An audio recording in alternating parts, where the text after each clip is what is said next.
Radio Nova. La dernière. Et on accueille également celui qui est psychologue clinicien, spécialiste du cerveau. Je me suis dit, ce serait pas du luxe de l'avoir avec nous.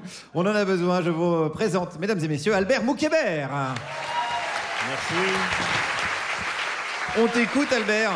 De quoi tu veux nous parler, Albert ? En fait, je me suis dit, vu que l'émission s'appelle La Dernière, et donc éventuellement vous allez vous faire virer, la dernière fois, certains d'entre vous ici, dont les initiales commencent par Guillaume Meurice, se sont fait virer un peu abruptement. Je dis, on va aider Radio Nova pour savoir quand est-ce qu'ils devraient vous virer.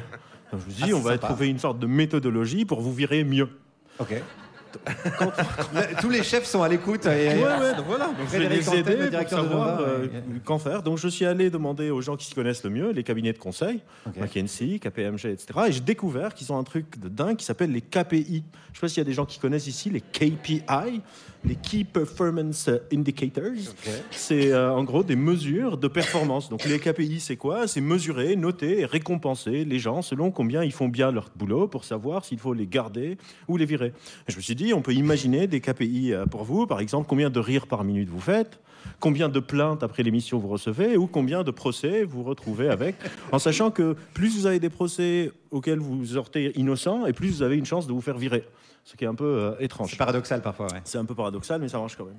Et donc, ces KPI sont un peu déployés un peu partout, mais il y a un chercheur du nom de Goodhart qui a remarqué que quand on mesure les humains, parfois, ça fait des trucs pas très bien. Mais donc, il a créé une loi qui s'appelle la loi de Goodhart. Et la loi de Goodhart, elle dit, lorsqu'une mesure devient une cible, elle cesse d'être une bonne mesure. En gros, quand on met aux gens des sortes d'objectifs qu'on va mesurer pour essayer de voir s'ils bossent bien, il y a certains effets paradoxaux qui vont arriver. Par exemple, si on met un quota de PV aux flics, ils commencent à en donner de manière abusive pour atteindre leur quota.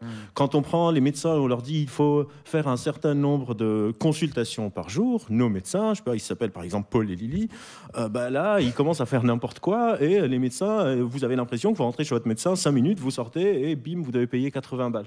Et enfin, le KPI le plus connu, je me tourne vers ma voisine, le syndicat des profs, je pense qu'ils connaissent très bien ça, c'est les notes à l'école.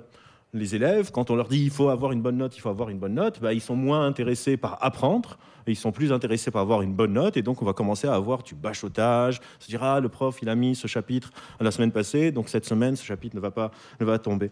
En fait, cette loi de Goodhart, elle cache un truc d'un peu plus grave, qui est que quand des personnes en position d'autorité, des supérieurs hiérarchiques, des gouvernements, etc., ont une vision naïve de la psychologie humaine, en pensant bien faire, en disant on va objectiver, on va mesurer, ça peut se retourner contre eux. Et dans cette psychologie naïve, il y a plein d'autres lois qui viennent se cacher dedans. On peut penser par exemple au fameux « les gens n'aiment pas changer », la résistance au changement. Et donc si moi je fais une loi et les gens résistent, je me dis c'est pas grave, les gens n'aiment pas changer et donc je vais passer en force, alors que je suis pas sûr. Si on prend quelqu'un qui habite dans un 40 mètres carrés, on lui dit on va te changer dans un 200 mètres carrés, on va dire non, j'aime pas le changement, moi je résiste au changement, j'aime pas trop ça, ou des choses comme ça. Genre, c'est des croyances comme ça sur comment... C'est toujours les gens qui fonctionnent comme ça. Évidemment, on se sort du lot parce qu'on est au-dessus des gens. Ça rappelle, il y a des petites références à l'actualité, j'ai l'impression. Un tout petit peu. Ouais. Et je pense que là, cette référence est aussi... ça va peut-être te parler. Une des lois de psychologie intuitive que j'aime le plus s'appelle le modèle du déficit informationnel. Et c'est une sorte de croyance qui croit que si les gens ne sont pas d'accord avec moi, c'est qu'ils n'ont pas compris.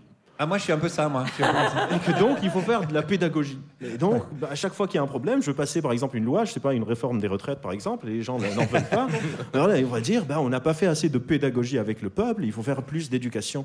Et le problème avec ça, c'est qu'on devient complètement incapable de concevoir que des gens ont peut-être très, très bien compris, ils sont juste pas d'accord avec moi.